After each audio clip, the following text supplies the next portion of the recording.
Or ice right quick, but luckily I'm actually on my computer instead of over my phone on Discord, so push to mute, baby. Oh yeah. Munch on ice.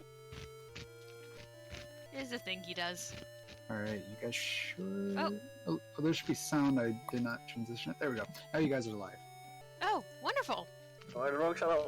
Throw it, but I want. Go away. Excellent timing. I step away to pop a snack into my mouth and we go live. Thank you, Sloa. That's no problem at all. Hey, I'll take my leave now. Good Hey. luck around it. thank you, Piku. Wish you guys the best of luck. Hey, thank you. Again, just count me down whenever. Again, thank you for being able to fill in for... Yeah, we're Spot. fine. Oh, no, glad to help. It's a really fun run. Hi, everyone. I'm Invenerable. I'm going to be playing Final Fantasy Legend 2 for you. Any percent glitchless, no hard resets, because that reseeds your RNG to the same default value. None of that allowed. I've already scrambled it this time. Joining me in the booth is Scala Kitty. No. And rather than keep you all waiting, I guess we can count it in and talk a little bit about what we're doing at the start. Scala, Sure. you can talk about party comp, I suppose, while I focus on inputs. Sure. And let's count it in. All right, Sloa. 3, 2, 1, go. So this is Final Fantasy Legend 2. It is the second in the Final Fantasy Legend series, which is known more traditionally as the Saga series. These two games that were on the Game Boy were released as Final Fantasy Legend, mainly to kind of give them a little bit more marketability in the US, but they've always been Saga in Japan. So we've been, there's a very small community that's around this game, but we're pretty big on trying to experiment, trying to figure out new routes. There's sort of like this small group of us who have only come into the game recently, who've been experimenting with the route, and that's what Inven's going to be doing. So he's been doing some really fun experiments, and we'll see that today. We've done what we've considered to be a very traditional route called the human route, which originally was 2 human females, and then a robot and a single monster, a baby dragon. Inven has been working on changing that up a little bit, so for this run, we are going to have 2 monsters in our party, a robot, and then our heroine, A. Yeah, and actually, this kind of came to mind last night while I was actually doing just a PB attempt with 2 humans, and a surprise attack at a certain point utterly dunked on my party. It cost me to lose a decent chunk of time. And another friend of ours who runs this game, Random Hughes, said that he had actually taken a wipe there in that part of the game just to an unexpected attack. So this is kind of like a marathon safety team that I've been working with since last night, that you have to farm for a little bit of extra meat at a couple of points to transform your monsters, but you're guaranteed to get the warning ability, which, by the way, agility in this game early on, sack of bricks. It lets you get the warning ability before any monsters start having the ability to ambush your team. So you don't have to worry about an unexpected attack just happening to randomly target your team in the worst possible way and ruining your run. I mean, it's really hard to rip a run of this before a certain point anyway, until a certain point, because you have a cutscene where you get returned to life and you just get to keep trying again. We don't actually want to do that, though, because you lose time twice, both talking to the god who revives you, and then talking to him more later when he asks you to, beat him up. So this route kind of splits the difference on the high agility of the 2 humans. We get a little bit extra by doing the 1 human, and then we are going to turn our imp into something with warning at the first available opportunity.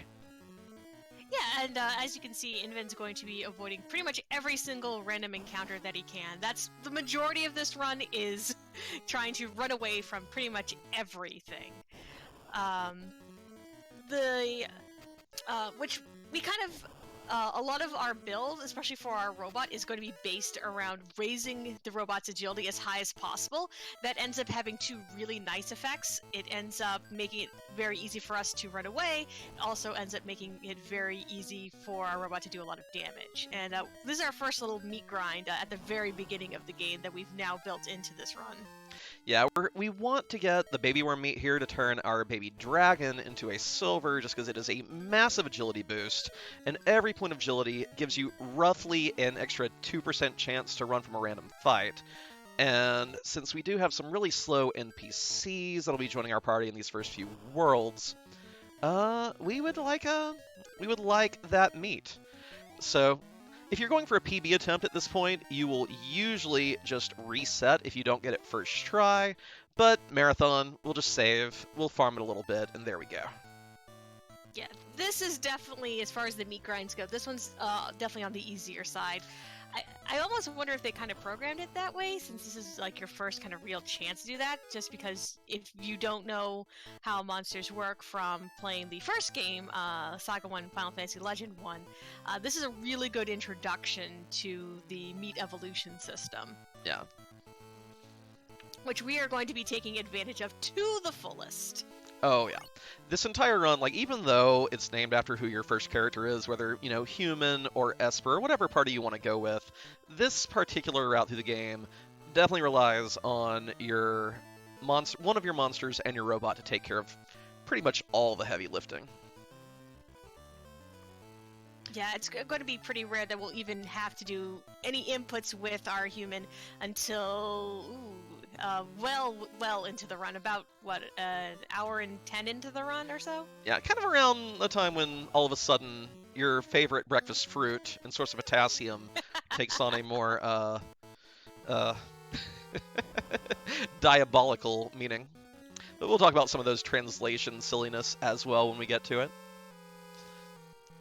Don't forget, though, this is a fundraising marathon, so even if you're here for the game, Sloa, do you want to fill us in a little bit on what the event is all about for people who may have just tuned in? Sure thing. So the marathon is known as No Glitches Allowed. It's a glitchless and NNG marathon. We are raising money for Go Rescue. It's a nonprofit organization helping homeless dogs recover and find new homes. They are based in, if I'm correctly, New York, and they are no kill shelter. Like I said, again, they are nonprofit, so all these donations are what's helping them be able to do what they love. So, like, as simple as $1, you know, maybe like, you know, take a break on your Starbucks for the day or something, you know, donate a few dollars to the marathon can go a long way.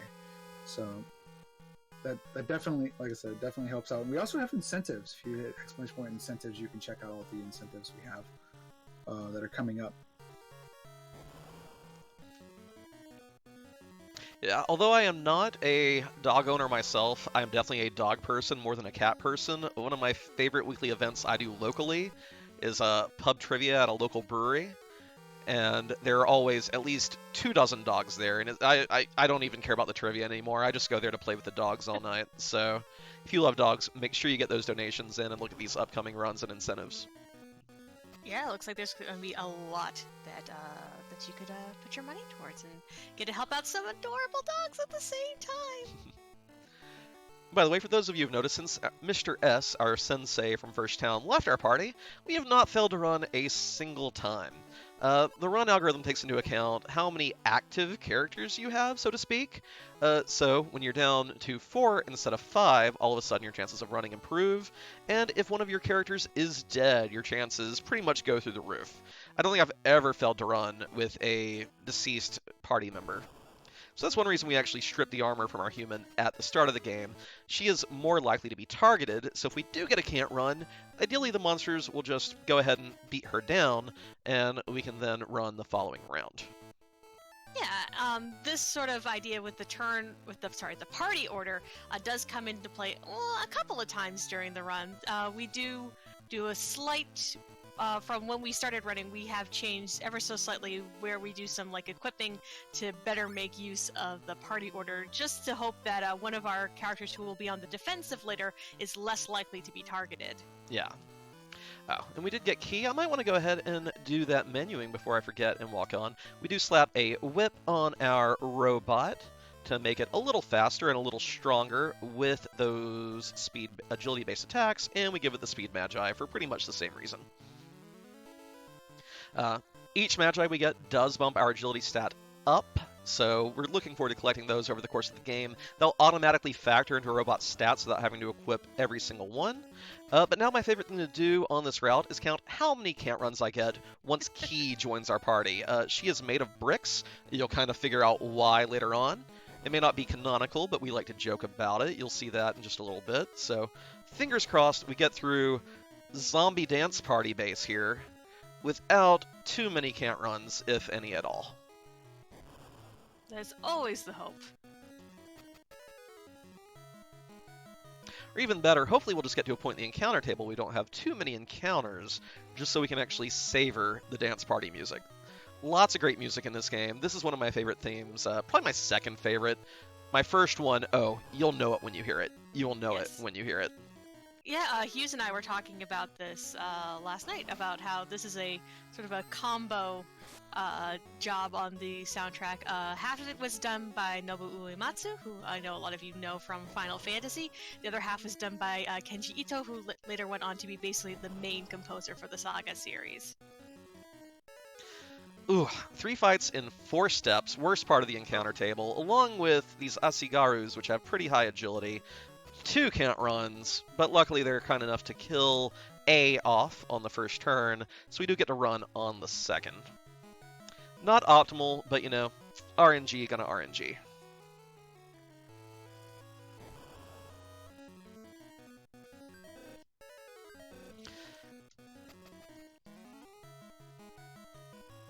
It's also ridiculously easy to plink in this game. If you don't let go of your D-pad at just the right time, you will do a double input, and if you're trying to run instead of fight, yeah, you scroll right back around to fight, so...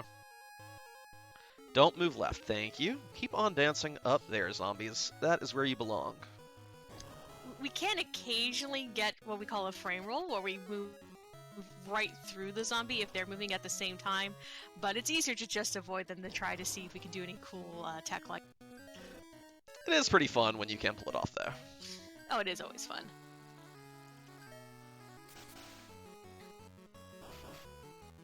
I will kick every rhinoceros in the face. It says most of the Magi's in Lord Asura's hands. Clearly they don't know how to count, but then again, I've never met a rhinoceros that could. It would be great if we fight that boss in the next world and all of a sudden game over, but we have a little bit longer to go. I always do like how it is a rhinoceros, even though it looks nothing like a rhinoceros. You'll see that a lot, though. There's a number of monster families in this game. Let me double check. And each one has about 5 different tiers of monster. We only really fight 4 tiers for most of them, but we can become the 5th pretty much right at the final dungeon with our monster, and that's actually part of the routing for this game. Yeah, so there are 34 different monster types in this game. So, and then there's 5 levels for each one. So that's about like what, 170? Something like that. Yes, 170. Yeah, so there's 170 monsters we can become in this game. We're only going to show just a fraction of that, though, for this run. Yeah. We've tightened up the monster evolution routing, so that way it's very consistent. It is fun, though, because we do kind of get a random monster in the final dungeon. Like, our imp right now is just contributing agility. It'll contribute... We'll transform it in a little bit into something that'll give us the warning skill and avoid those surprise attacks. But then final dungeon, it's kind of whatever RNG gives us. And there are a few monsters that we really hope to get. I've not actually rolled what I consider the best monster in the game yet, but fingers crossed we end up seeing it one of these runs. You mind if I just pop in here, just do a quick promotion? Oh, go for it. Sure. All right, so and on March 30th to April 1st, we are going to be doing another marathon that is known as Yes Glitches Allowed, which is basically the opposite of this marathon. No glitches allowed. There won't be any. It will be just a just for fun marathon, so it won't be any charities. But it is. We still have submissions open until March 14th. Just want to let people know if anyone's interested in something like that. Yeah. And speaking of glitches allowed runs, this game has some absolutely ridiculous glitches that are really cool. That route is completely manipulated and is pretty ridiculous to see. So hopefully someone will submit that one. I'd love to see it run a little more often as well. hmm I mean, I've also seen the first game in the series, the Final Fantasy Legend glitched out run, and that run is also really fun. You get to kind of play with your meats. You get to just take a chainsaw to all the bosses. It's good fun. And we do pick up our second sack of bricks, Mask here, who is dressed suspiciously like our father. Don't know if there's any... I think Scala may subscribe to the unified dad theory of this game, but hopefully we'll get away here with 0 can't runs as well. He's a bit faster than Key, but we can still get a few more here. After this dungeon, we shouldn't really have to worry about any costing us time. Yeah, I think after this dungeon, especially with the new route that we're doing, there's only probably one part of the game where we'll encounter a cannot run before we hit the last part of the game. Yeah, final dungeon of the game, you can't run from anything. They all have the flag except for the super boss. So, may we not be blessed by Haniwa. yep. One other advantage of doing this route versus 2 humans is that the money route is a lot looser. You don't have to worry about being broke at the end, even if you hit a pretty rude glitch that we'll talk about when we get to it. So financing is usually not an issue if you leave your second human back at hometown. So we're up to our first real boss of the game. So this is Ashura. He has some pretty nasty attacks. We're going to hope that we don't see them and that we can kind of make our way through pretty quickly. So it's not a glitch that we control, it's actually a programming error that makes it to where if meat drops from a certain enemy, you go broke. Instead of getting 30-something thousand gold pieces, the game messes up and gives you 300. Yeah. So it's not something that we manipulate. Sure, there went very smoothly. We actually safety save there on the marathon. The only thing you really have to worry about is if he does flame twice, he'll wipe your normal party, and then if he punches Mask, you will rip there. But it has to be those 3 specific actions. If he does anything else, you're in the clear. Yeah, even if you come down to just having Mask in your party, usually Mask can take care of Ashura on his own if he needs to. Yeah. One of the advantages also to grinding that baby worm meat on our silver is the silver gets to actually contribute a little meaningful damage to that fight. If we were still just holding on to the baby dragon for now, it wouldn't really be accomplishing anything. Yeah, so just to catch us up with the story, so we have defeated Ashura, who is the first of the new gods that we'll be encountering throughout this game. Ashura was trying to invade our world, which is currently guarded by Ki, who is a priestess of Isis. And we have destroyed Ashura's base. We've now killed Ashura. And now Ashura got some of his revenge. He has sent in his men who have been micronized down into Ki's body to try and steal the Magi within her. So in order to go and save Ki, we now have to find our own way to micronize. So we are heading over to the giant world to find their micronizing technology.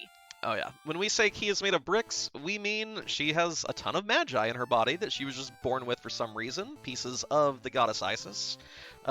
So it's kind of sad. I think that she'd be a lot faster after we clean them out of her, but we don't actually add her to the party again after that. And look who it is. It's Dad!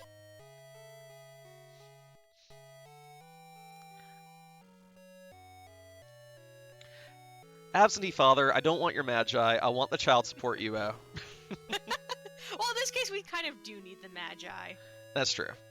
I guess it's like, I don't have any allowance for you, but I do have a piece of a goddess. Thanks, Dad. Just what I wanted. Dad. And whether we, while it's all built into the route and we make sure that we do keep track of everything, the Magi do serve a couple purposes beyond just buffing up our characters. They also serve as keys, essentially, to unlock different parts of, what are we calling it, the Sky Pillar? Yeah, and there are a few other doors as well that only open By the way, we are taking a couple extra steps here because those NPCs are totally rude and just love to stand there and block you the entire time. Yeah, a few other doors. In fact, there's one coming up here in Giantstown that if you try to go there first, you say can't open, which it looks nothing like the Sky Pillar, but apparently anyone with magic... Of course, I try to go this way, and the NPCs just block me this way instead. NPCs, the true final boss of any game. But yeah, I think there's only like obviously the big thing is that the Magi will gate each one of the Sky Pillars to let you travel from world to world.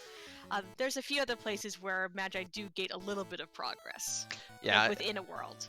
and that's why, like, a lot of times, if you do forget to talk to a certain NPC after a plot trigger, and you don't get the Magi from that one, and you keep walking, and then you get, like, why can I not advance through the Sky Pillars? Oh, I have to go back 3 worlds and get the Magi I forgot. So, don't forget your Magi, boys and girls. Mm-hmm. So along with the Magi, in this role, we're also going to be picking up some extra items. You saw Inven pick up a few items in Azura's tower. Basically, anything we pick up is either going to be to equip mainly on our robot or to sell, so we can buy more things to equip on our robot. Well, each of the different classes in this game has their own way of upgrading, and for the robot, all of their upgrades are handled through their equipment. So that is how they gain their HP, that is how they gain their attack power and agility. And in this game, different weapons can use different stats as what they reference for how much damage they do. So what we're doing with our robot is we are specifically building that character so that way everything that they are equipped with is going to increase their agility and also increase their damage output, because all of their items that they will be fighting with will be based off of their agility stat. Exactly. And you could, if you wanted to, playing the vanilla game, you could make a power build robot. You could equip it with all the swords that use strength instead of agility. Of course, the agility has that bonus feature of helping us escape from fights. So that's the reason we do the agility build. And also, there are just some really great items you can pick up in dungeons that give a lot of agility for our robot. And now we are going to go to, honestly, probably my least favorite part of the game. We have our incredible journey, incredible voyage. What's it called? That's right. Yeah, we're gonna micronize. We're gonna go inside Key's bloodstream and clean her out of Magi. I just wish that it was about 2 Magi shorter, but it's really soothing music. We should have a good time. And if any donations come in, interrupt us at any time, Sloa. It's gonna be a little repetitive for about 10, 12 minutes. We are going to pick up... Oh, go ahead, Sloa. I was going to say is currently we have no donations, but if I do see we have a few new people in the chat, so I might as well remind everybody that this is no Glitchless Allowed. This is a Glitchless and MG Marathon. We are currently supporting... I will remember to say Go Rescue. It is a non-profit organization helping homeless dogs find new recover and find new homes. Can you tell I'm tired? It's okay, Slow. We understand. But if you'd like to help, you can use exclamation point donate like Scalahead, and if you'd like to check out the incentives, you can hit exclamation point incentives. And as my bot has explained exactly what Go Rescue is, and what we are here for.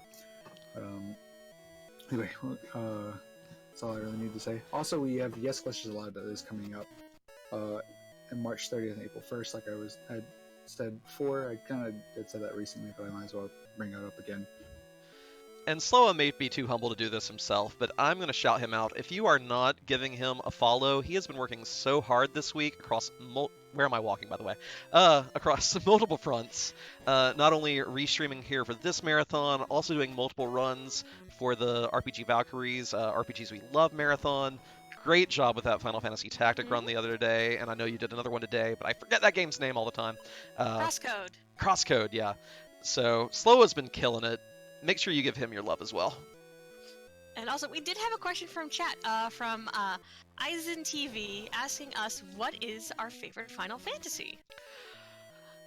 I mean, my favorite's Final Fantasy IV. I don't necessarily think it's the best made or best designed one, but it's the one for which I have the most personal nostalgia, so it's the one I consider my favorite. I am also pro Final Fantasy IV. I usually just kind of give a list for my favorites, and they are all kind of equally loved in my heart, which is 2, 4, 7, 15, and then as far as like side games go, I love Crisis Core, I love Tactics, I love Dissidia, so I like a whole bunch of Final Fantasy games. And those are just my tops. Yeah. So I mean, for me, it like if anyone knows me, they know it's Tactics is my favorite. I personally feel like it's the best too. Don't at me. I will fight that to the bitter end. I think Tactics is better than 7. There, I said it. Ooh. Here's the thing. I like them both equally. I think that they each bring different things to the table, and that you can like them for their own merits. And I'm very much one of those, like, I don't like to compare like two different things, because I think each game is unique and special and deserves to be kind of taken at its own merits, and more so than as part of the greater whole. I mean, I'll compare them. I like Tactics more than 7. Ooh. Y'all. I'm trying to be so diplomatic. So we're like, nah. Scala's doing her best Puexel impression for us. Don't ask her what her favorite Final Fantasy is.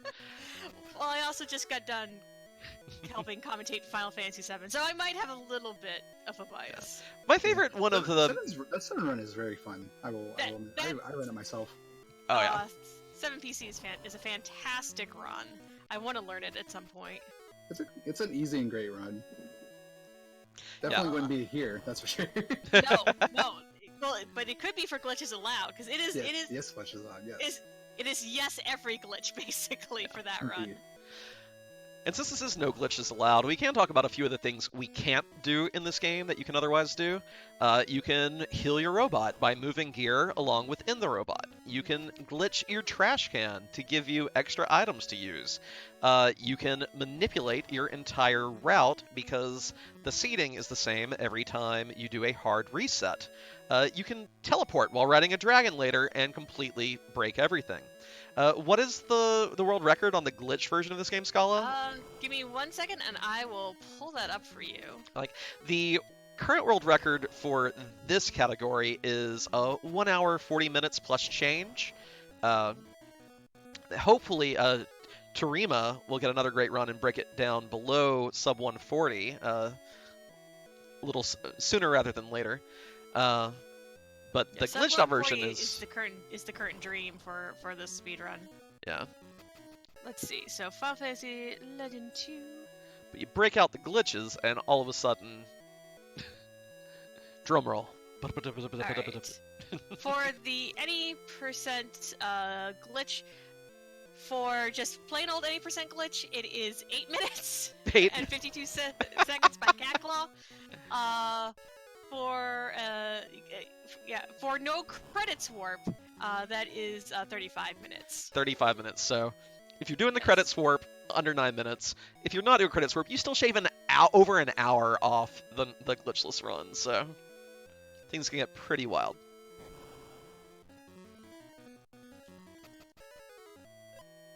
But yeah, sub 140 is what we're trying to get to as a QD. It hasn't been broken yet, but there are a number of runners who do have some of best that are under 140. So we're hoping that it is possible.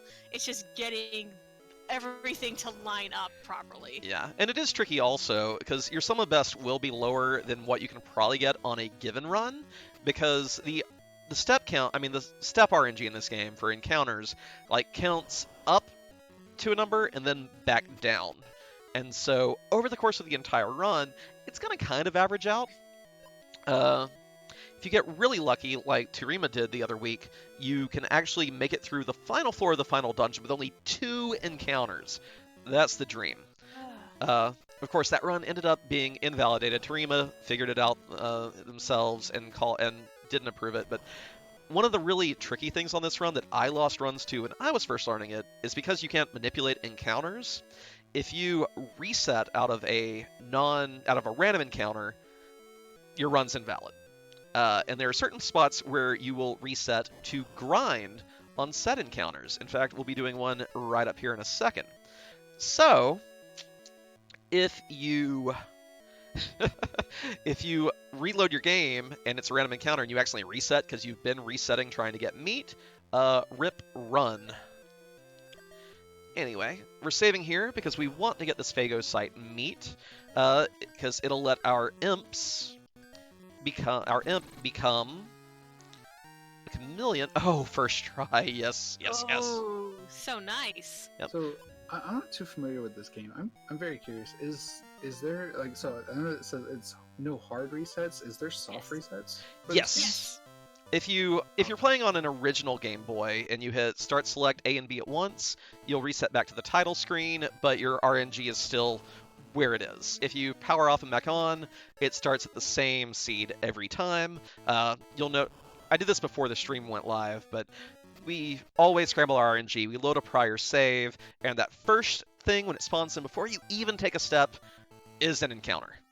So you can't know your path. You have to just roll the dice and hope that you land on a good sequence. Gotcha. Yeah, so that's just something I was curious about. Thank you. Hey, no problem. Feel free to ask us pretty much any question. We'll be happy to answer them.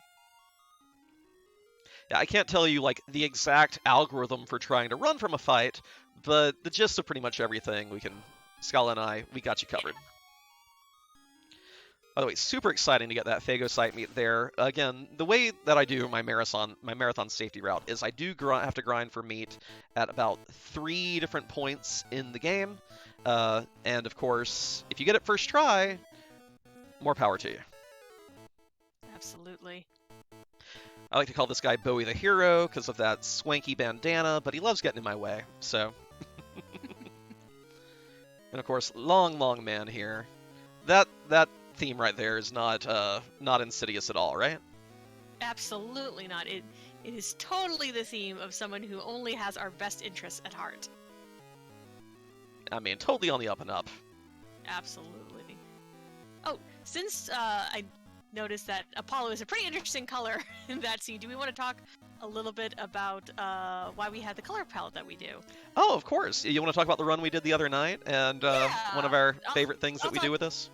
I'll talk a little bit about this. This is something that I came up with for Final Fantasy Legend 2 runs that has kind of become its own little thing.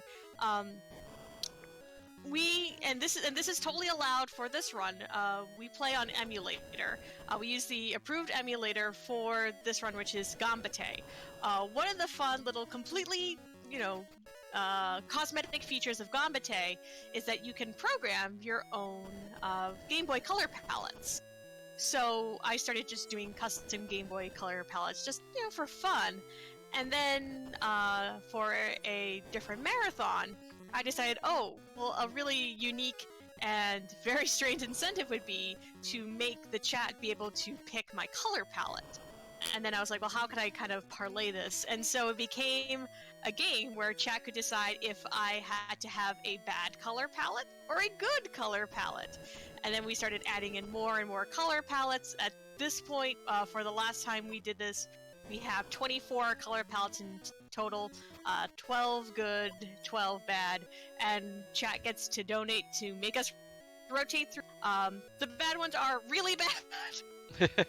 They are designed to be as eye-searing as possible, but some people apparently enjoy watching runners suffer in that way. But the good palettes I do try to make look nice. So this is one of the custom palettes I designed that Inven decided to bring to this run. And and of course, we are kind of like a backup fill-in run, just helping out. So we don't have incentives for this run, and honestly, I'm a little thankful for that because after how much my retinas were seared the other night, I'm just happy to have nice, soothing palettes for a little bit. Yes. Do you wanna- want to do the warning, or I can do the warning? Yeah, go ahead and do the warning. Yeah, so this is just a little warning we do for people who are sensitive to like moving patterns or to colors. We're coming up to what we call the disco dungeon. The floor of this dungeon moves, and some people find that it kind of makes them nauseous. So we usually give a warning for that, and I actually will put that in chat as well. Yeah, if you're starting to feel a little leery down in the pit of your stomach, feel free to just pause for a moment. We'll be out of here in no time, and we'll definitely let you know in chat when to come back to it if you do have that kind of motion sickness. Now imagine playing this in the car on a road trip. Oh no! I was never very good at playing games in the car. I get motion sickness too easily, but for some reason the Disco Dungeon does not affect me. I think it's because I kind of like the effect. I like it when you walk down and looks like the floor is moving with you. Oh yeah. And there are a few other dungeons that we'll see. Like we saw it back in Key's Body, where the wall tiles actually have a similar pattern flowing underneath them. It was just a really great way to add a little more texture and flavor to a game on the original Game Boy hardware. Oh yeah, the whole like all the Saga games. I like 3 does some really fun stuff with such limited colors. There's lots of really fun designs and sprite work in that game. In this game too, I really love the sprite work in this game. They put so much heart into it for something that, again, this was released on the original, completely vanilla, just shades of green Game Boy, and the amount of work they get out of just 4 colors is so impressive to me. Yeah. And one thing that I have noticed with this game too, that I'm really curious if we can figure out the mechanics behind it at some point, Scala. When you save behind a boss who takes up multiple tiles, they briefly have an outline of each individual tile as another monster or human or Esper, another sprite from the game. Like, you can see it very briefly for just a few frames while you're entering your menu. And so I'm wondering how they actually set that up, because clearly the tall bosses or the wide bosses are composed of multiple other sprites and then something layered on top of them. So I'm curious how they actually execute it. Unfortunately, that you'd have to talk to people who have actually done like coding work on the game. Which I know there are some people who have been diving into the code and sort of trying to find out some new things. Also, we are out of the Disco Dungeon. I did let you all know in chat as well, in case you had closed out the stream. So URIs are safe. Yeah, and of note, we farmed that Phagocyte meat. Well, we didn't really farm it. We got it first. I should warn that there is a bit of a delay, so you might want to hold out on that warning in chat. Did I do it too early? Yeah, there's like a 4 or 5 second delay. Oh, I'm sorry. It's not good. All right. Well, if anyone got sick from those few seconds, blame Scala. It was hashtag blame Scala. Hashtag blame Scala. But yeah, so we're lucky enough to get that Phagocyte meat first try, and we have a Chameleon on our team now. Our Chameleon has warning, and that Disco Dungeon we were in is the first place we can start being surprised by enemies, getting unexpected attacks. And not only that, but by a monster that has Stone Gaze, by mobs of up to 15 enemies. So if they want to, they could actually wipe the party there. I have a friend, our friend Hughes, did actually have a run just end at that point because of it. Again, you can keep playing, but you lose like at least 4 minutes from that alone. So this route means we don't have to deal with that. We don't have to deal with the time of unexpected attacks. And honestly, I'm kind of digging it, as long as we get lucky with the meat. Yeah, that's the only thing, is you do have to get lucky with the meat. And we'll have a game that we get to play later. The worst meat in the game. Yes, as far as meat goes. And I actually took... a few worlds from now. I actually took the wrong path here. That's 4 extra steps of shame. Pardon me. Oh well. That's okay. You'll never get the shame from me, because I am the worst at step routing. Though we should go through at some point and just actually like measure out tiles and figure out what the actual optimum route is through this whole game. Oh, I mean, I always know where I should have stepped at the moment after I take the wrong turn. Also fair. And this is Lynn. She has our last sack of bricks. We are hoping to make it up to this kill bot without a can't run. So, alright, there we go. Got away, and boom. This is actually one of the hardest places in the game to die, but it can still happen if this robot Donatus decides to just shoot a rocket launcher at our robot first turn. Hopefully that won't happen. Very annoying when it does. And we have a lightsaber now. So Mr. Dalek Exterminate here. You see that SMG? We got lucky though. Did not target our robot. Did not get so lucky as to get an extra loot drop for the cash. Also, hi Dad. Why is this little girl calling you Dad? I'm so offended. You two-timer. You duplicitous fiend. And so, what must we do after we have caught our dad possibly cheating, but go shopping? Oh yeah. This is one of our few shopping trips that we take in the game. We do also clear out pretty much our entire inventory. We do have only a limited amount of inventory space. And what do? Our robot gets so mad, it just has to headbutt more things and lightsaber more things. So while we're equipping these, I guess, do we call them, martial arts, there we go. I was trying to remember the term for the weapon type altogether. Martial arts are actually a very interesting weapon in this game. We're not actually going to use them. We're only equipping them strictly to help raise our robot's agility. But if you do play this game casually, the martial arts set of attacks are pretty interesting. They gain more power the more uses that you do with them, until the last use will be incredibly powerful. But for this game, though, we're never going to get anywhere close to using one up. I don't think we do 50 attacks in this game until we reach the very end. And it's also kind of funny because pretty much every bit of gear, any weapon you equip on your robot has its uses halved. They made it a point to not do that with the martial arts because they didn't want you to just half them, and get them down to those bottom uses. So we didn't. So there's no being tricky with your robot. So to catch us up on the story, so after going through Apollo's world, after finding Dad, we go over to the next world, which is the Guardian world. We go ahead and accidentally or so use the music code to unlock the Guardian's secret base.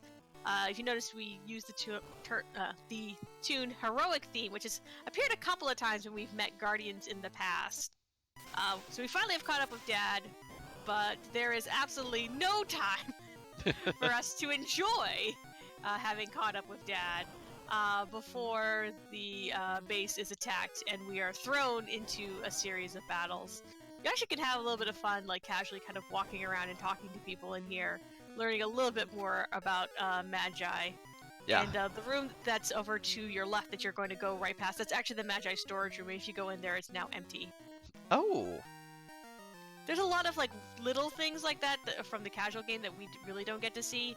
I like that one a lot, and the other one I like a lot is when we were going through Apollo's world and we went to the undersea volcano.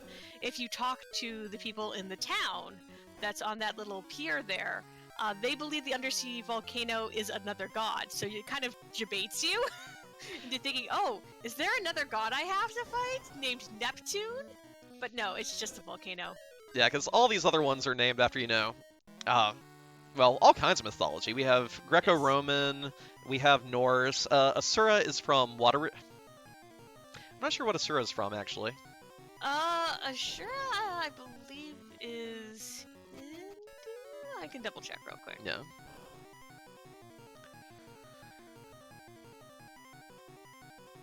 And I wonder, actually, what Magnate's name is in the Japanese version, because it wouldn't surprise me if that's another, reference that just didn't translate or didn't fit into the English text. Okay, well, Asura is a type of deity in Hindu mythology. Ah, gotcha. And we just find out that Lynn has been kidnapped. They're holding her hostage to try to get to our dad.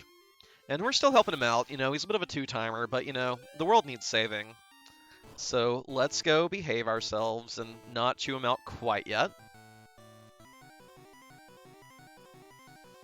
And then we find out, oh, okay. Captain's just being a surrogate father because Lynn's real dad was lost in his mission as a guardian. And rather than explain anything, Dad just goes and explodes on top of the ninja who had kidnapped Lynn. Alright, we all get to be sad together. No.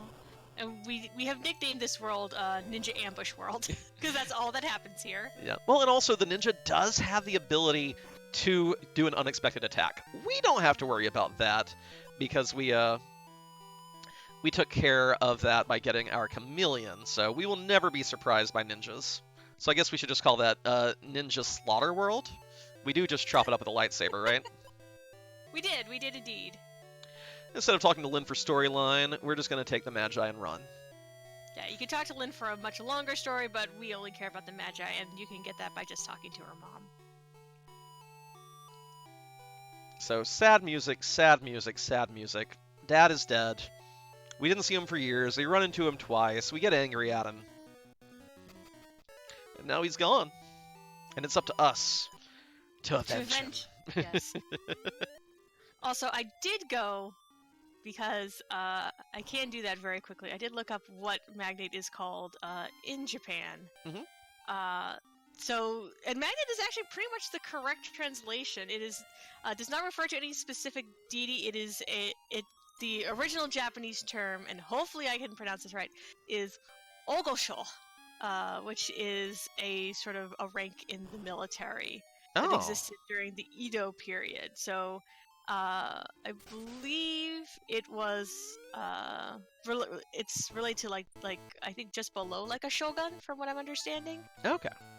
So, but Magnate is a totally fair translation of that. So yeah, not named.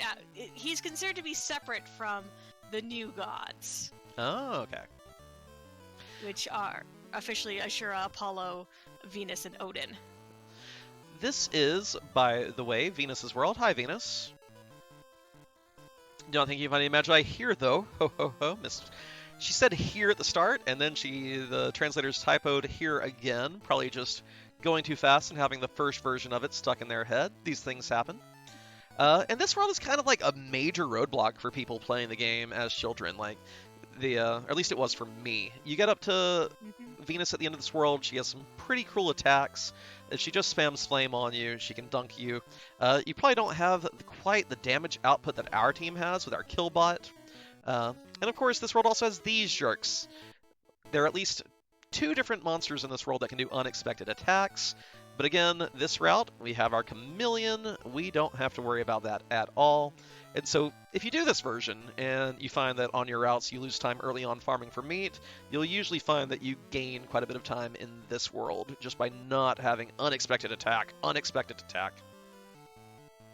Yeah, and it can be really disruptive to a run to have to put up with those type of unexpected attacks, because usually you pretty much have to wait for them to have killed your first character and giving you the agility boost you need to escape.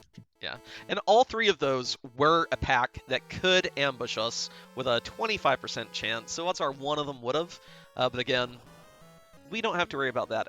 Hi again, werewolves everywhere. You ain't sneaking up on me. We have a chameleon, and chameleons can look behind themselves. We are coming up on the 3rd place we'll farm meat in this run. We do need to turn our Silver, our Lone Ranger horse, back into a baby dragon, but not quite the same baby dragon. It's kind of interesting that the one you start with at the game is a weaker version of the one you can become at this point, like the one we just see there. So we're going to farm this meat so that we can eventually turn our that primary monster, even though it's the second one in our party lineup, into something truly special. Yeah, when we're saying primary monster, this is the monster that the default run is kind of built around, and now we've kind of added in a secondary monster to it, replacing what was originally another human. I do love when a solitary monster uses a defensive ability, and just, I hope you enjoyed that turn, where we did absolutely nothing. Meat, please. Oh, first try, let's go. This is actually going to be a pretty good run at this rate, holy crap. Maybe I should have kept. Very kind. Maybe I should have kept my splits open for this. We may have to retime this afterwards. But yeah, first try. Got us. First try crab meat. First try phagocyte meat. It all comes down, of course, to next world. You'll all see. We'll let you know our little guessing game when we get there. It is also kind of fun, just the variety of worlds you go through in this game. Oh, Like, yeah. I mean, a lot of the later Saga games do the same thing. Like, one of my favorites was Saga Frontier on the PlayStation 1. Just, I did play it, but it's been so long that I've forgotten the finer points of it. I actually would love to replay it. you really should. I mean, there's so many worlds you visit and such a variety. And of course, that's the same thing. You have, on that game, you have mystics, humans, monsters, and robots, and they all, of course, gain their powers different ways. It's a spectacular game as well, and it's, of course, Saga series, so it gets a little wild at times, too. Yeah, I like the Saga series overall. It definitely has its own sort of interesting set of world building and of I'm trying to think like the best way to describe it. It definitely has its own style in comparison to some of the other Square games that are out there. I mean, you did list Final Fantasy II, the Famicom one, as one of your favorite Final Fantasies, which is, of course, kind of the precursor to the Saga series as a whole, I believe. Yes. Yeah, they basically took some of the ways that stat building worked in Final Fantasy II and then brought it into the Saga series, where it's become one of the... At least we definitely see it in this game. Unfortunately, we're not fighting enough that we'll see a lot of major stat gains on our human until we reach later on in the route.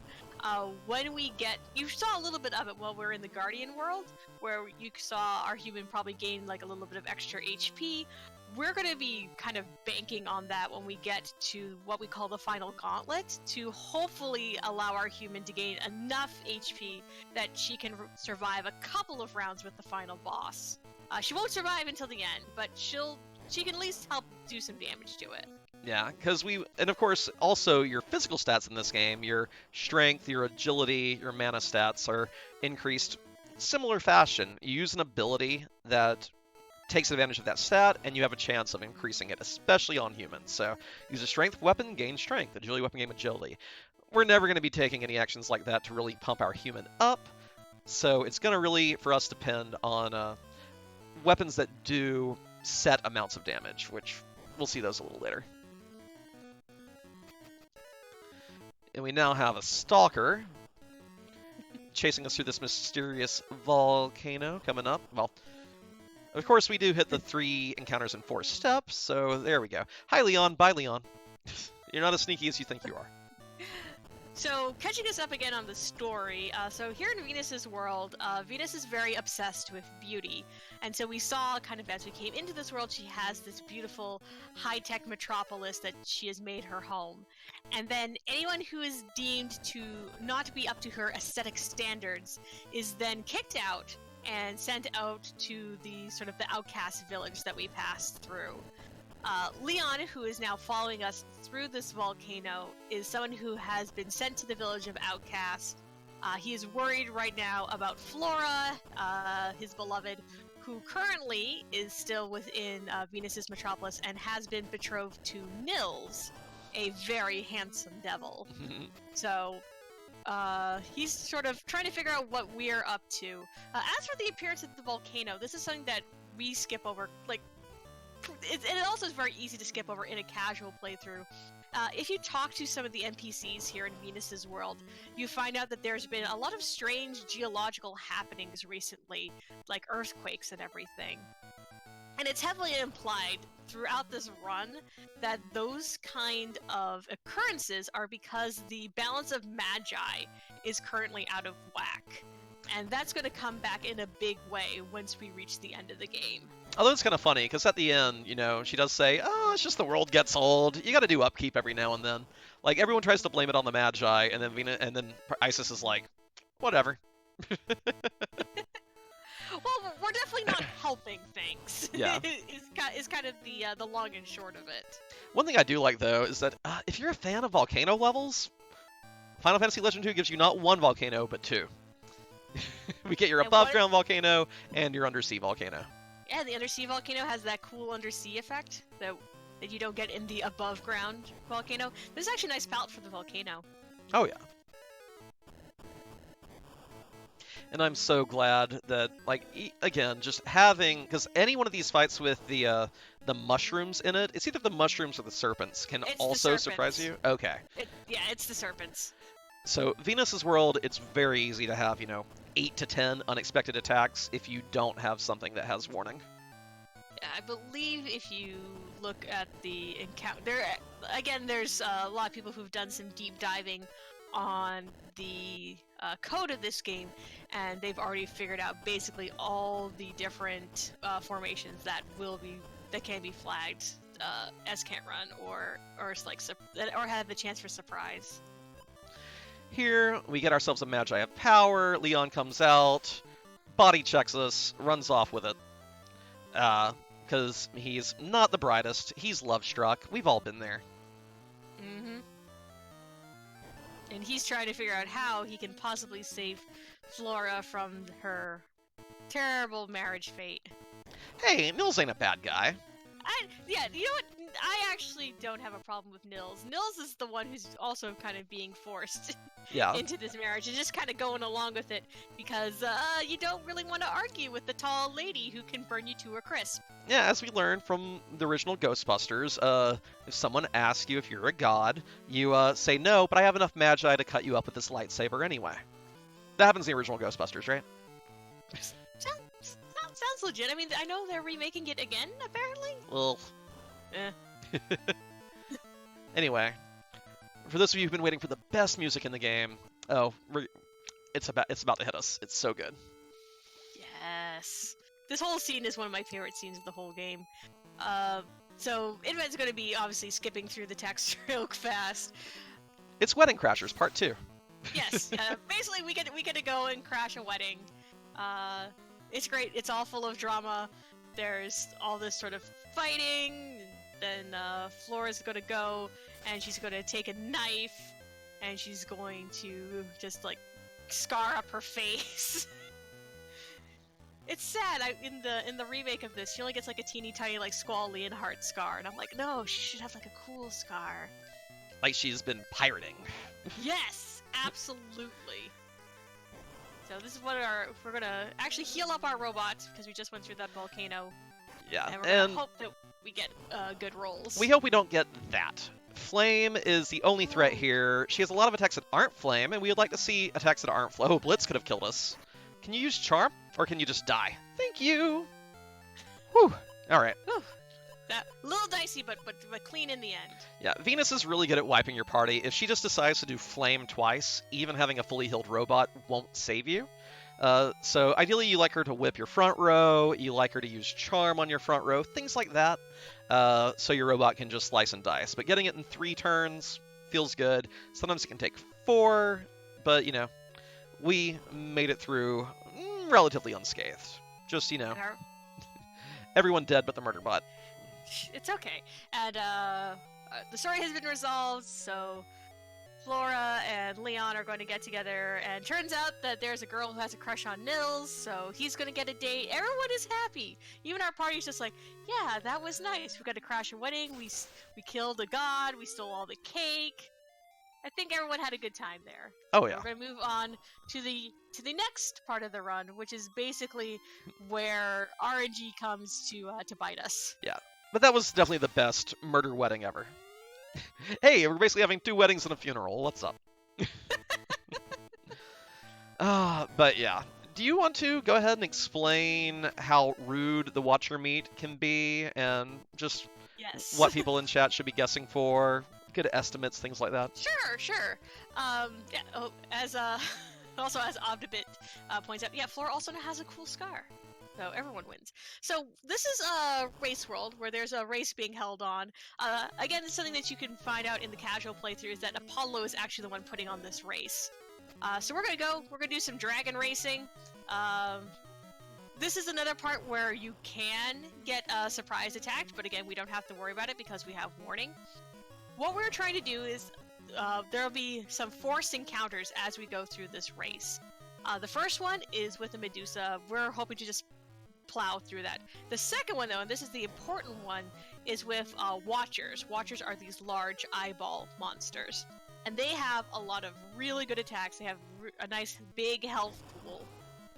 So we are going to save right before the forced encounter tile, and we're going to do our best to try and force the Watcher meat to drop. And that is basically a required part of this run. This is built into it to tightly control our primary monster's evolution. So once we get to the save spot, we're going to then start a count as to how many resets it takes before we get Watcher meat. Obviously, 1 is what we're looking for. Both Invenerable and our worst runs are in the mid-20s. High 20s now. I think Yes, I had high I, 20s. I had a 28 the other night while racing a couple of friends at this game, and I said, you know what, rip run. I'm going for PB attempts. We're not going to count that. So Yes. So we're going to be really hopeful that we'll be we'd like to see under 10. For resets, we reset on one of 3 occasions. We reset if there are 3 or 4 watchers in the group, because we don't want to fight that many. So that's reset number 1 already. I also took advantage of that to go ahead and save on the tile right before the Watchers, just so I don't have to worry about other random encounters interrupting me. Okay, so I'm counting. So that's 2. So we were hoping for under 10. Where are we at? Are we already on 4? Yes. So this is something that can happen where we can just keep running into large groups of watchers that we just don't want to fight. It's not worth it to take the time to fight a 4 or a 3 group. We want to be fighting either a 1 group or a 2 group, just because of the amount of time it will take to actually get them down. Yeah, and even if, like we can probably kill a group of 3, but the problem is our monster will probably be dead by the end of it. Yeah, and our primary monster has to survive this. We've only had... Oh, I've lost count already. This has already been, like... I am counting. I am counting. Okay. So don't worry. I've got you. Thank you.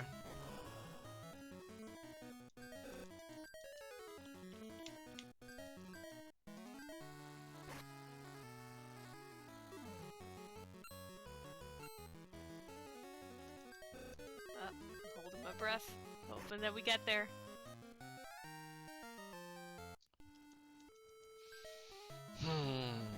Nope. Okay. And it keeps giving me stacks of 4. Ugh, so rude.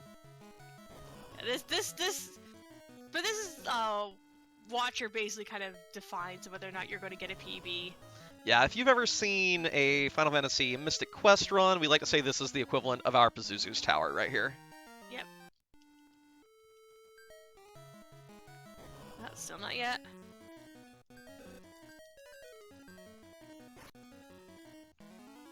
And just, I am slightly behind Inven, so... Which is good, because I've lost count. I'll keep it. I've got it all in mind.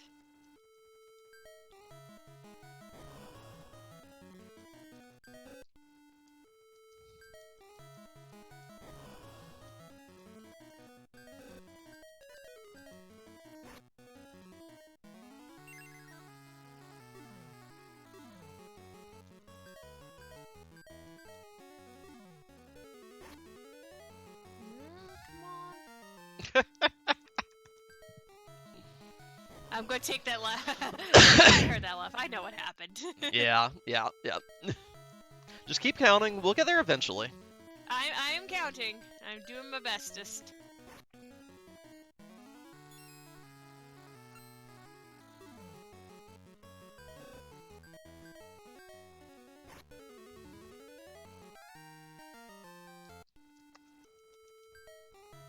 Marathon luck.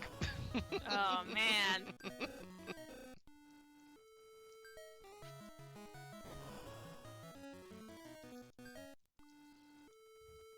The drop rate is pretty low. I think it's only, about 25% per watcher? That's and what again, I've heard. Yeah, we're going for only 1 or 2. So that means that, for any time we do fight, I think at most it's, fraction math. Yeah, you see, the problem there is that beam attack is that if that hits...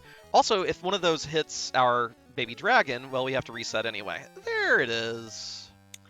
So, cool. That was 22. Ugh, not my worst, but also definitely not my best. I have had Yes. one run where I got it first try, and that one was just ridiculous. But it was not my PB, actually. Yeah, so it's pretty common to get somewhere in like the 10 to 15 range. I think is about what's average. Yeah. And we also had a whole bunch of packs there that were 3 or 4, which, again, you have a better chance of getting the drop if you kill that pack, I think. Again, not positive how the algorithm works there. But Think for threes, but it's too risky for us. yeah, because if a single one of those beams hits our baby dragon, which I fought groups of 1 and 2 that just decided to instantly nuke my poor dragon, it's reset anyway. So we're finally through there, though. The rest of the run will be pretty smooth sailing from this point. But ugh. You might if I just come in here just real quick. Sure, Go for it, go Slaw. ahead. All right. So I just want to let everyone know that I have created a new command. Is exclamation point feedback. So I typically put this closer to the end of the marathon, maybe like 2 or 3 days. But we're currently looking for so we're looking for feedback. If you can let us know, what you like, what you disliked, and what we can improve. Also, we are having a new artist, and I'd also like to know people's feedback on how they liked the new layouts.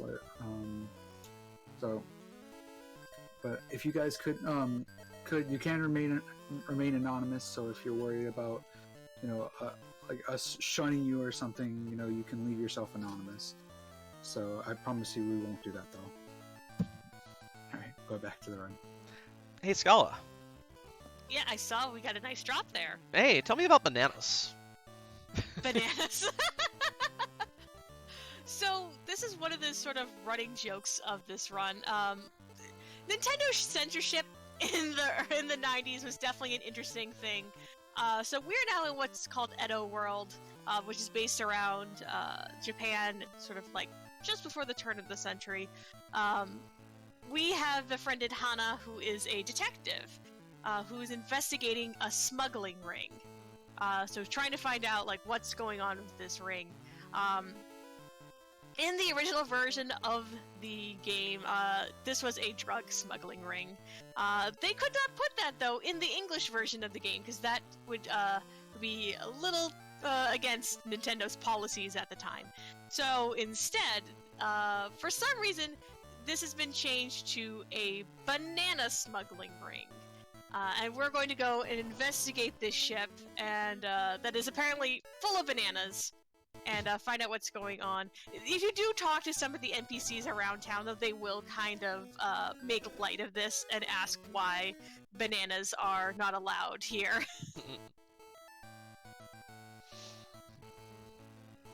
The If ship. I were to take a guess why it's bananas, I would maybe it's might be a reference to the Banana Wars, which is like wars that happened in like the Caribbean that North Americans kind of had to deal with, which if I remember correctly did deal with drugs. So I might be wrong on that. I haven't heard about the Banana Wars in a long time. I like to imagine they're actually just smuggling in copies of that Gwen Stefani single from the early 2000s. And no, we're not having any of that in this world. Take your BANANAS and get out of here. Also a totally fine theory. I mean, though eventually, when they did remake this game, we here in the States didn't get the remake, but when they did remake this game in Japan, they did change the drug references to be references to like contraband, just like black market goods. And I kind of like that because as you're going through this ship, you're getting some items that you won't, that are kind of really strong for the world that we're in. Same thing with if you actually do buy from Echigoya's shop, he'll have some stuff that you can't get until the final world. So I like the idea that this is actually dedicated to smuggling black market weapons and other goods. Yeah, Zeno, the Seven Sword is, of course, a weapon used and dropped by the super boss of this game, Haniwa. And if we see Haniwa, we are doing one thing. We are running. We are running away. It's actually kind of funny. On my PB of this game, while I was still actually learning the run and just got some really good luck, I did not know that Haniwa was the only fight in the final dungeon that was runnable. I thought you just had to reset to a save if you went there. But it turns out you can run, and that saves so much time. Don't fight Haniwa, children. Please don't. Yeah, just leave Honeywell alone to be creepy and terrifying at the bottom of the deepest, darkest dungeon. But if it's used in the glitches allowed speedrun, I don't know. I've actually not looked at that run. I know it's fast. I know it's fully manipped. But this is the main one I've focused on, so maybe they do something to get their hands on that. But they probably use other tricks and techniques to deal with the final boss on that run. I would think so. I don't think anyone kind of wants to have to deal with with Haniwa unless they absolutely have to. Maybe to get vengeance for one's childhood at some point. That would be the only reason I would ever desire. I mean, the thing is, I never actually beat this game when I was growing up. I got to probably roughly around like Key's body or Apollo's world before little, baby me like got confused or frustrated Yeah. and kind of gave up because it's much harder to learn how to play a game when you're just on the Game Boy. I learned how to play games like Final Fantasy IV from like watching my mom and my aunt play them. I was like, oh, okay, that's how you play this game. Yeah, and I think I know I beat it once in 5th grade, I believe, and that was mostly just through throwing my head against Arsenal enough times till I finally got lucky. I did have at least one tier 5 monster from the fights on the way down the gauntlet. That's Maybe it was one that had Absorb, and thus I was able to deal with it that way. But, and of course, as a kid, you full loot Nasty Dungeon, you full loot Final Dungeon, you've got some pretty good equips going in. Oh yeah, you can get stuff like the Parasuit and the Excalibur. We're probably not going to see any of that. If we take anything from Final Dungeon, it will probably only be 2 treasure chests at most. And we're only going to get the one. I think even if we do get the Sleipnir glitch, regrettably, doing a single human is one fewer 36,000 gold piece laser gun to buy, so it's That's really true. easy to stay on money route this way. Yeah, we've talked a little bit about the money route. It really, we use it only at like a couple of different times, and you got everyone all. Oh, that's right. You already did your equipping earlier for a lot of this, for like the Aegis shield and all that kind of good stuff. Did you go use an abacus? I know. Okay. There are weird weapons in this world. We actually saw Hana use her Sypha there. You can throw coins. I don't know what Sypha is. It looks like those little... What it looked like in the animation, and I only know this from Legend of the Mystical Ninja, and it looked kind of vaguely like one of the, like, a hot tea mug that I saw in that game. But I don't know. Oh. Yeah, Paul. Oh, God. Oh yeah, go ahead, because Paul is someone who is also learning this. Yep, this is the new kind of hybrid party that Inven has been building. I mean, I'm sure other people have run it before. I just like this for ultimate in marathon safety, just because we do get warning before we deal with any monsters who can surprise us. We get extra DPS at the Arsenal fight this way. It's a little meat dependent, but it's still pretty good, pretty fun. Yeah, the only part it makes a bit more dicey is Apollo. Just because we don't have that extra 4th party member doing extra work there with the laser gun. Yeah, and here, one interesting is that this particular enemy mob, this Gatekeeper mob, you can't run... Oh, I could have actually eaten that. Oopsie. You can't run from them, which means that if you fight their party again on higher floors, you also have to be aware and not try to run. You'll get a can't run message and they'll all get a free round on you.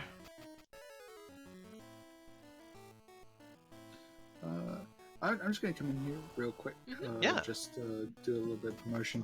So like I said before, this is no glitchless. It is a glitchless and NMG marathon. We are benefiting Go Rescue, a nonprofit organization, to help homeless dogs, recover and find new homes. So if you guys would like to help out, just hit !donate exclamation point incentives. You can check out all that stuff. Also, I'd already talked about it not too long ago. Like I said, I do have the exclamation point feedback now.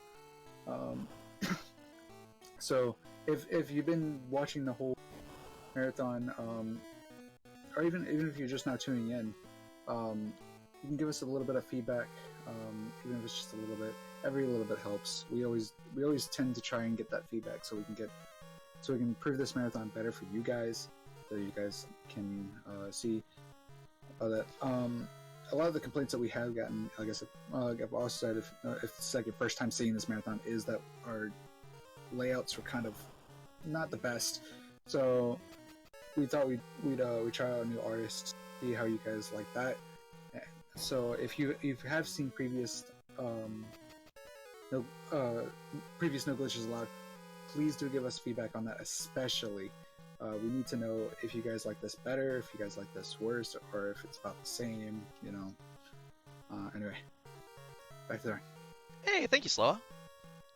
Thank you so much. Now that we are on floor 4, this is the one where we have to actually worry about seeing that particular pack again. If we do, Brain, please hit the fight button instead of the run button. Do not give them a free round. See if you get lucky and get another meat drop that you could possibly eat. Also wouldn't be too bad. But on the other hand, if I get no fights, I will take, well, no unrunnable fights, I should say. I will take that and run with it. I do have a question for you. So on this new hybrid route, if you do get the Sleipnir meat, do you eat it? Oh yeah. We could have even eaten that Stone Man meat. At this point, because we have warning on our Watcher, we can eat anything. We can eat anything. Eat it all. Yay!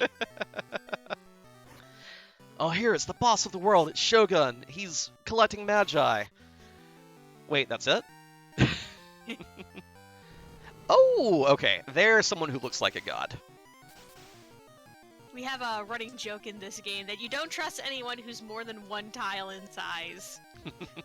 Because all the new gods will be multiple tiles, either tall or wide. And this is Magnate, who is the man behind the man behind the man of the Edo world. Ha, you thought it was Echigoya. No, it's Shogun. Ha, you thought it was Shogun. No, it's Magnate. Alright, no tornadoes, please. Ugh, that's really bad, because we did not get our Aegis up. In fact, I'm just going to go ahead and call that. If you don't get Aegis up there, all his attacks can do pretty severe damage to you. So we're hoping for a single target attack at the start. Perfect. Katana can be blocked with Tank. Good. Aegis goes up, and this fight, he would have to double tornado us to lose at this point, and that's highly unlikely. Yeah. So I'll talk a little bit about the Aegis shield, because we equipped it a few worlds back, but now is when we're actually going to start using it. It's going to be pretty important for the next few boss fights. So the Aegis shield is one of the equipable magi that has a specific function in battle. Aegis's ability is to cast Barrier. What this means is that... Oh, yay! Oh, that's a much cleaner fight. Yeah, that went much better. Yes. So Aegis's ability is that it casts Barrier. Barrier will protect the entire party from magical attacks. So long as we can get it up within the first round of combat, for the rest of the fight, we don't have to worry at all about any magical attacks. And if you want to have your Aegis user keep defending, it will also protect them personally from most physical attacks. Yeah. Autobit pointing out in chat, the dolphin statues up on the sides of the roof, you can actually challenge them and fight a pretty annoying, optional boss fight. It doesn't do us any good on the speed run, but it is just one of those cute things like, ooh, I want to check out that statue. Oh, great. It's trying to kill me. Well, that happens a couple of times. When we went to Venus's world, the chest rooms where we had the 4 chests, where 3 of them are magi, that 4th chest is a monster in a box. And when I was first learning this run, I ran into that by accident, but I was like, oh, it's a monster in a box, so clearly if I defeat it, that means afterwards I can get the treasure that's inside. No, there is no treasure. There is only more monsters. It is just monsters all the way down.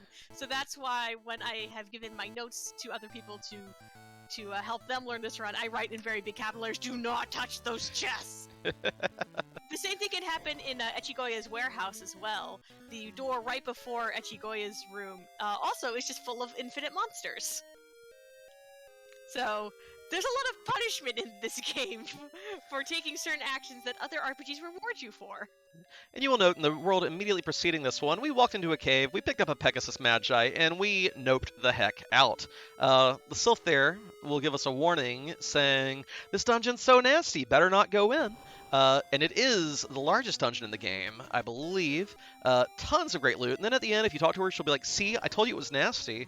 And if you say, "Oh, it wasn't so bad," she sends you back to the midway point, and you have to go through it again. Yeah, so we do not do anything of nasty dungeon. I think the only run that touches it is all chests. Which, that is a much, much, much longer run than this one is. Exactly. So now we are in Valhalla. So we'll talk a little bit about the retry mechanic that's actually built into this game, because it's a pretty interesting thing. We actively avoid it in the speedrun, but if you play this game casually, there's a pretty high chance you'll run into it. If at any point earlier in the game, if you have a total party wipe, you will be transported here to Valhalla, and the god Odin will offer to bring you back to life and try again. And you're allowed to retry fights as many times as you want with this method. However, there's a little corollary to this, is that once we get here now to Valhalla to meet Odin in person, if we have used the retry mechanic at all, he will have a little talk with us about it, and he will ask to fight us in, brave and valiant battle, because he wants to, die a warrior's death. But again, in the speedrun, we actively work so that way we never have to encounter Odin. We will reset out of fights if we think we're going to wipe. We just don't want to have to deal with it, because not only do we have to do the cutscene where Odin offers to bring us back to life, we also then have to do a second cutscene when we come talk to him here in Valhalla.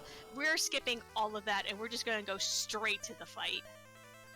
Yeah, if you notice there, he doesn't say a word. He just challenges you. And Odin is definitely one of the bottlenecks of this run, for sure. Yeah, basically, if Odin decides to use his spear on our monster there with the Aegis, well, you might as well just reset and start over. Because what we're hoping for... not that. Oh, that's so rude. Oh, I didn't mean to hit that. Usually the Sleipnir's dead by this point, so I can just hammer A at this right now. But... Right. What can you do? Anyway, we're hoping for Thunders, not Gungnir's. Alright, that's bad. Oh no. There we go. Lightning's good to see. No damage to us because we already had that up. And more light. Yes, thank you, Odin. Oh, good. And that should do it. There we go. Whew, And nice clean fight. oh, we did not get Sleipnir glitch, so we have all the money in the game. It is a no glitches run officially. Hooray. Yay! Hooray! We did not get glitched. And we did explain this earlier in the run, and for those of you who might have come in during the run, so there is one glitch in this game that is pretty much unavoidable for us, which we call the Sleipnir glitch. In that fight there with Odin, if the Sleipnir meat drops as something that your monster can eat, it causes the gold amount you get to be 1/10 of the total you should be getting. So instead of what you saw there, where we got 37,000, you only get about 370. This really messes up your money route. It can then require us to have to go and get extra drops. But because we did not get the glitch today, that means that we get a pretty speedy trip through the final dungeon. So now we're in Final World, and we're going to go ahead and meet up with someone who we haven't seen in a bit. Oh, hello there. Well, hello. So, Ah, you traitor. is he really a traitor? Yeah, who trusted him to start with, right? This is true, yeah. So this is... Oh, do you want to explain Minion, or... You go for it. Sure, so Minion, this is a sort of... hopefully what is a pretty fast boss fight. He has attacked us with his minion bird, And luckily for us, though, Minion is weak to Stone Gaze, which is one of our Watcher's abilities. So, as you can see there, Inven got it on the second turn. You can get it on the first turn, where your monster can cast Stone Gaze, and boop, no have to worry about Minion in the least littlest bit.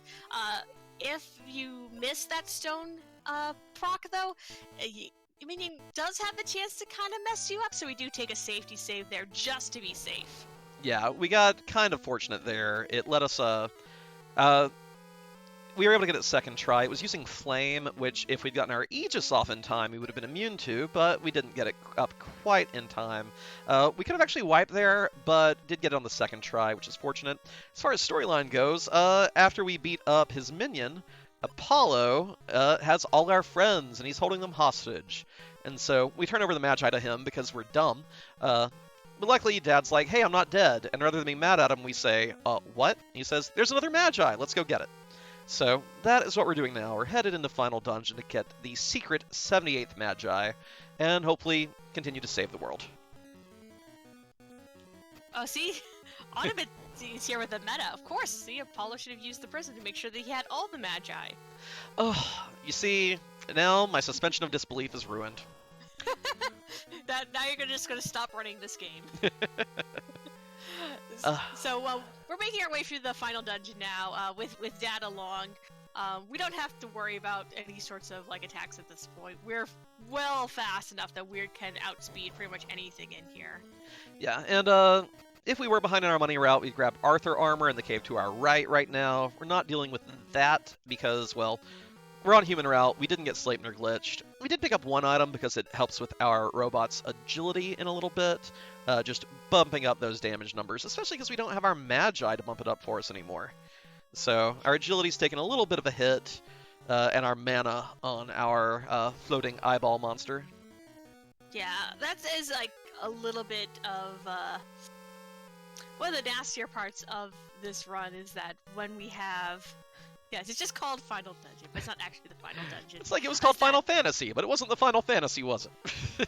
Well, the reason why it's called Final Fantasy is because they thought it was going to be their final game. Yeah. But then it saved the company and all this kind of good stuff. But anyway, yeah, so Apollo does take all of our Magi at this point, so we lose any of those buffs that we've been working so hard on. We also do lose all of the cool weaponry that we've built up over the course of the run. So now we kind of get set back a lot, and we have to do our best to make our way through.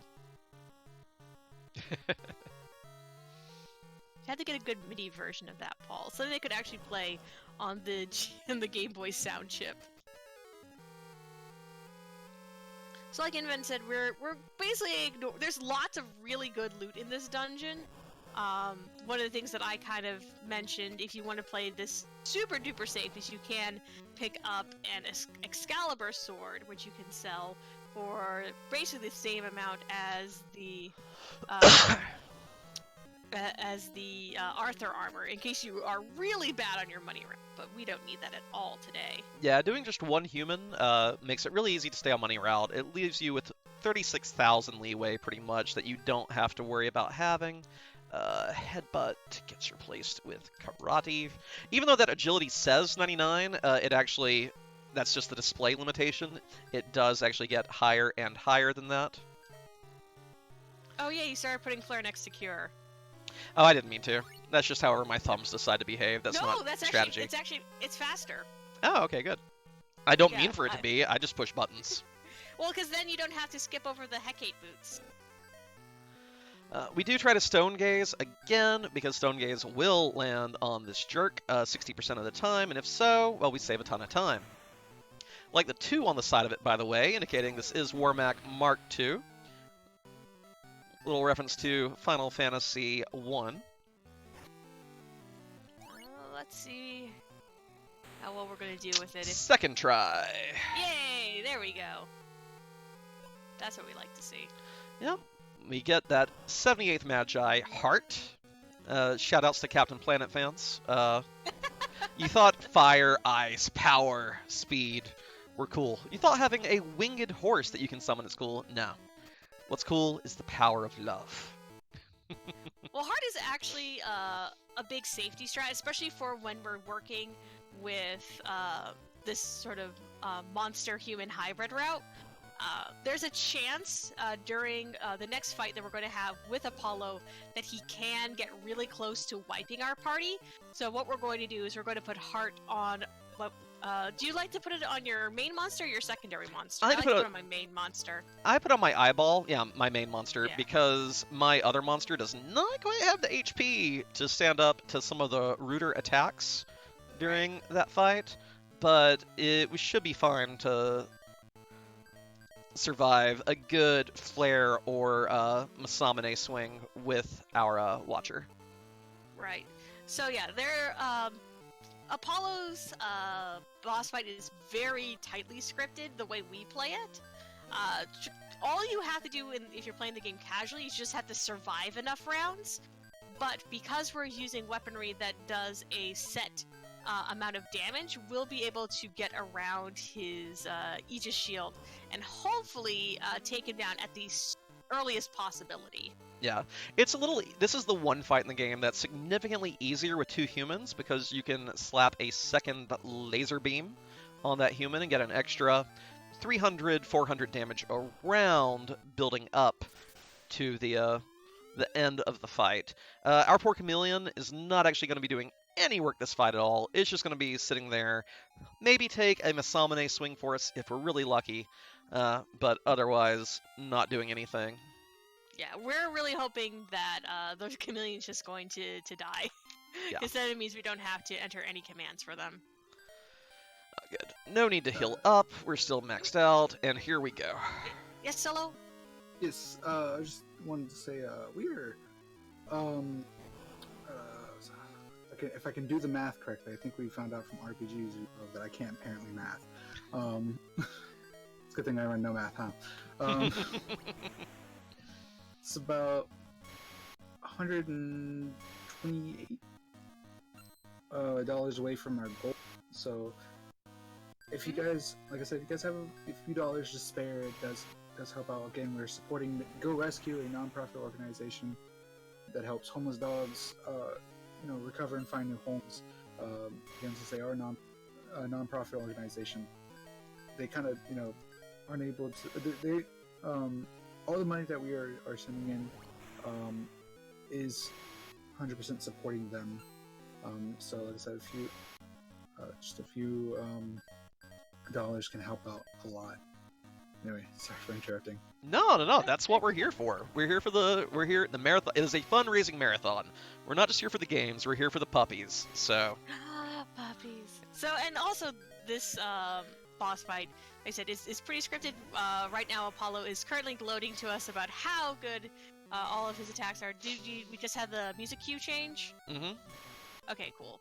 So we listen for his music cue. That's when we can start switching up. The only thing we're going to change is we're going to change on our robot to use the cat claw instead, which does a lot more damage. But you can see we've been having Dad Flare. Our robot can now use cat claw, and now Apollo will reveal his true form? Question mark. And he does hit our monster, which means that this turn we will use both our heal staff and our heart magi. Yeah, we just want to be really safe right now. Uh-oh. That's real bad. Ooh. Actually, yeah, that's a rip. Dad can't be the only one alive. Yep. So, Oh, no. Apollo was rude. Huge time loss there. But that's fine. That's why we safety save right there. Yeah, so basically what has to happen is at the end of the Apollo fight, we have to have Dad alive, and we have to have at least one other party member alive. This is because at the end of the fight, Apollo... he has tried to absorb the 77 Magi, which of course is not the full number of Magi.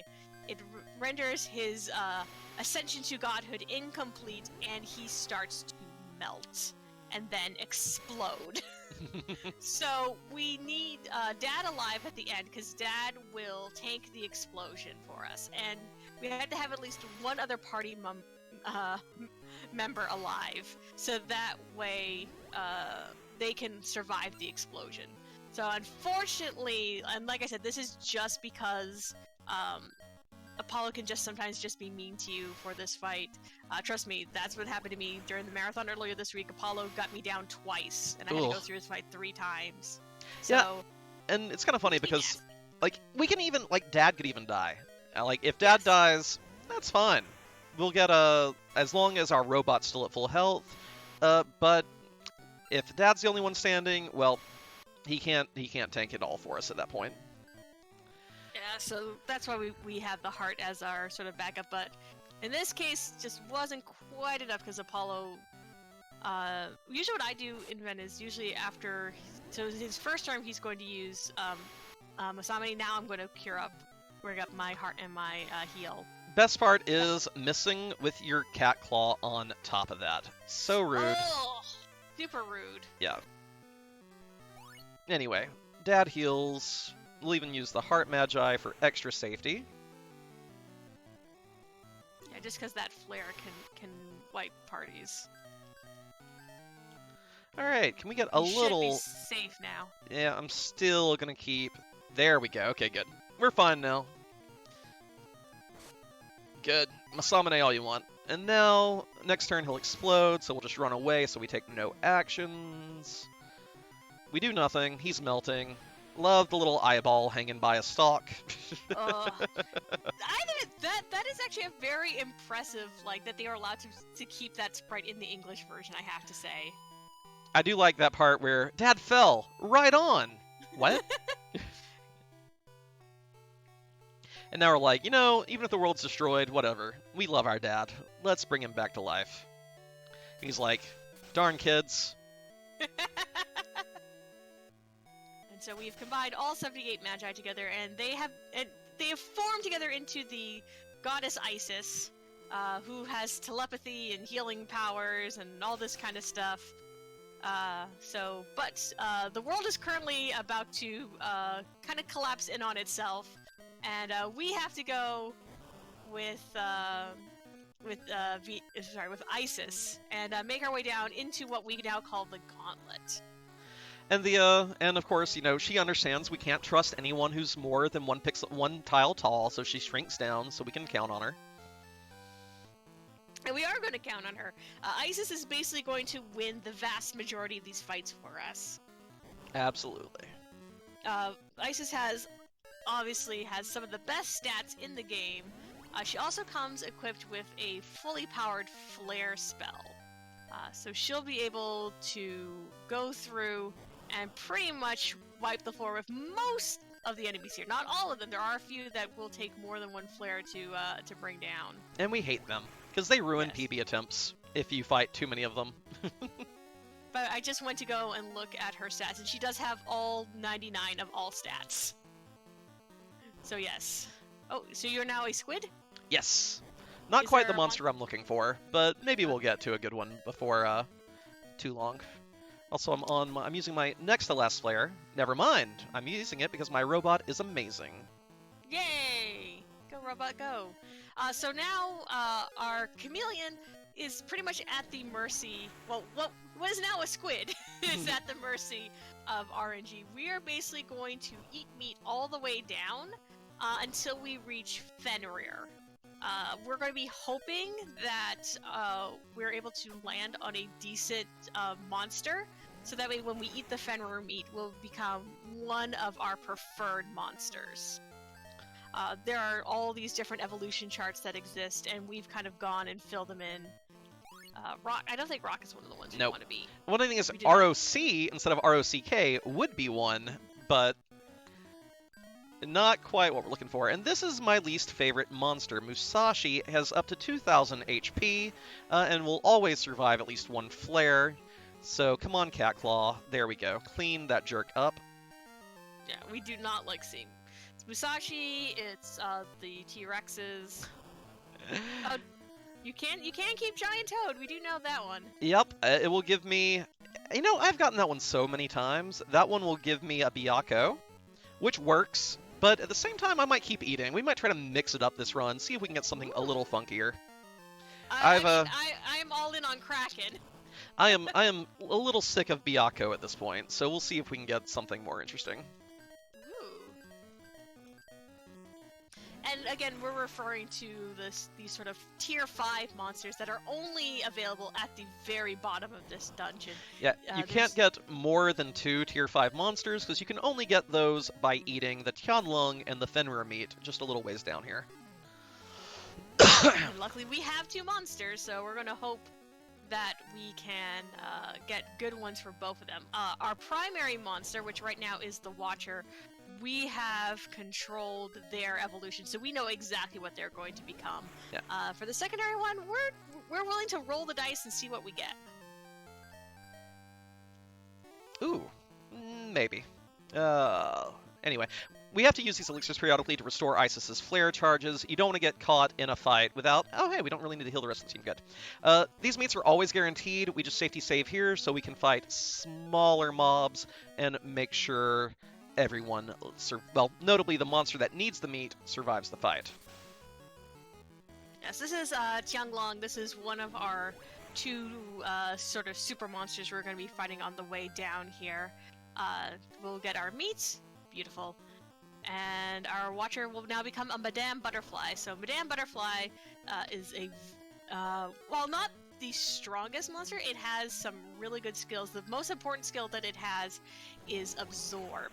And this will allow it to be able to tank hits from the final boss arsenal while also healing itself at the same time.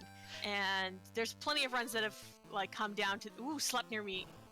Turned us back into a rock. Oh well, we'll keep rolling. That will... Ooh, strike! Anyways. Oh, it has strike first though. Ooh, Interesting. that's interesting for sure. Yes, Spall was right. Yes, we have meat. We have this run that revolves a lot around meat. Not as much as an all monster run, but still, plenty of meat is involved. Iron Man's meat. Oh baby! Oh, Scala. Ooh, a black cat. That is... Oh. The reason I'm so excited is that means we are going to get a Lich in our final team. Liches know flare and have really high mana. That will be Nice. very fun. So this is really excited. So now we're going to stop eating meat altogether because now we know exactly what our evolution is going to be. Like I said, we've gone through, we've kind of charted out what we consider to be good evolutions. We have a couple that we are really excited for. So this one is definitely one that we're glad to have landed on for this run. Yep. And not just that, but it's also one where with the Lich we can upgrade it even further if we get lucky with a drop on the final floor. So we'll see if that ends up happening for us. It might not. We're pretty much happy though with what we've got. Oh yeah. Alright, hey, we didn't even use that extra tent we bought. But now we need to make sure that our black cat survives this fight, so... Even if there's 4, strike first is nice, we don't want to fight 4. 3, nope. 2 or fewer, please. As free as you are with a strike first, Okay, game, come on. We're in the home stretch, be nice here. There we go. Alright. No tornadoes, please. Flare, seeing flare there is good. Absorb there is good. 1 should already be down.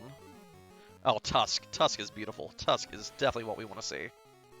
So we knew we probably weren't going to get a sub 140. Like I said, that is like the absolute dream for this run. Yeah, and our Watcher fight took how many? How many did it take? 22. But there's our Lich. Now the only meat we are willing to eat is a D-Turtle, if that happens to drop.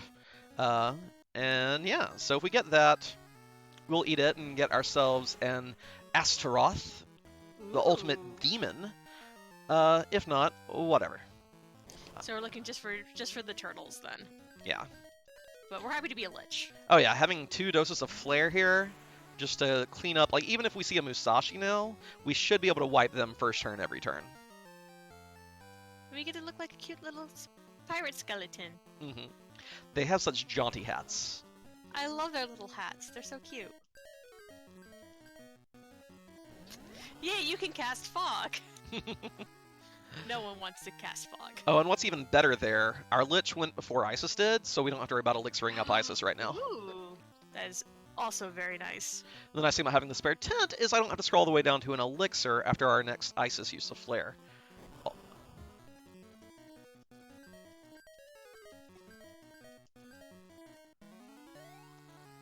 So right now we're in this sort of final labyrinth of the game, so we're going to be doing our best to make our way through here on the optimal path. We've gone through, we've made like maps and everything, so that way we kind of keep people, you know, on task with this. And Inven, he's got it down. So we're at no risk of getting lost or anything, which is really important because the chance of running into an encounter is just so high down here.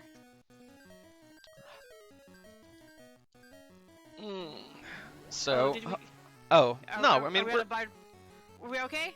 oh yeah, we're just annoyed at how I just want to fight my final boss. Let me get to my final boss. Oh yeah, that's the worst part of being in here. It's just like, I just want to get to the end. And we can't run from So these fights close. like we've done the. Nope. Oh, that was actually a really good final floor. Tent up. Nice. We had so many elixirs left too. Holy crap! And here we go. Alright. Time will be on when it says Arsenal fell. I'll call that out, Sloa. We'll be able to kind of tell when it's coming just based on where we are in the fight. We're going to start with Ice rather than Flare, just to save that to optimize our DPS during the later phases of the fight, when this thing is a real rude jerk. Yeah, so there's a few phases to the Arsenal fight. The first phase is the cannon phase. So right now our job is to get down all 4 of these cannons as quickly as possible. And you'll see Inven's taking out like 2 in the first round. So we're hoping to kind of keep that DPS up. It doesn't help when we miss with a cat claw attack, though. Robot, please. But as we take down each cannon, each attack will do less overall. So we're hoping that our human can survive. If she can't, that's fine. We're hoping, though, that... Okay, there we go. We got all the cannons down. So now we're into what we call the small smasher phase. And this is also heal your robot phase. Yes. Heal your robot. This is the one chance you get to heal the robot. More missed cat claws. My robot cannot hit today for anything. We'll But also you'll notice... heal our Oh. Lich just because another missed cat claw. Really? Oh, so rude. You also see that with the human, we're having her use the tank. The tank can defend against the small smasher, but we're probably right about ready to get into the big smasher. Yeah, we're switching it over to Flare. We want maximum damage output. Here it comes. Low rolls, please. Oh, low rolls, low rolls. Those are good to see. Those are real good to see. All right, I'm gonna go full DPS here and just beautiful, getting another flare off. If our Lich lives another turn, we're in really good shape. So we're coming up on done here fairly soon, Sloa.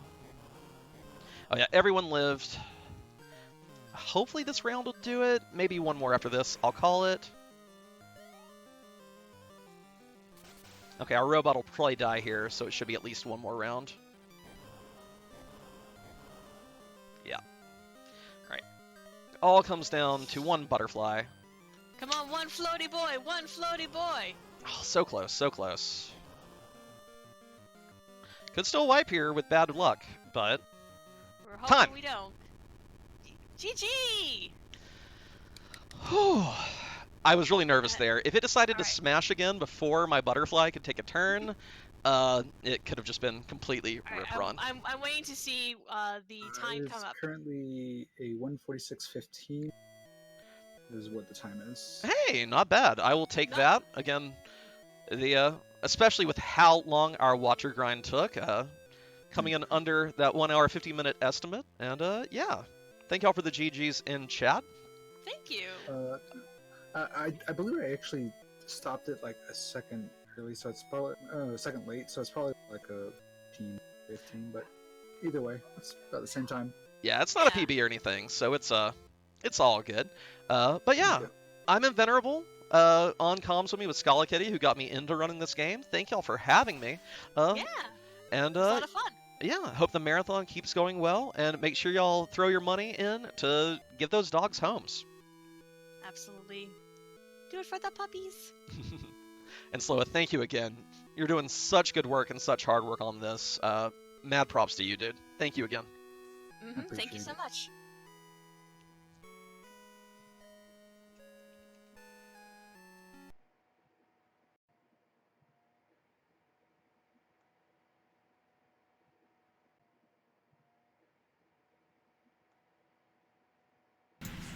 All right, that was a great run. Check out. Next up, we have Super Mario Odyssey, which currently has a bid war. So we're gonna take just a few minutes here. Again, right now we do have we're just about $118 away from our goal. So if you guys use exclamation point donate, exclamation point incentives. You guys can see all the incentives. You can send in some donations. But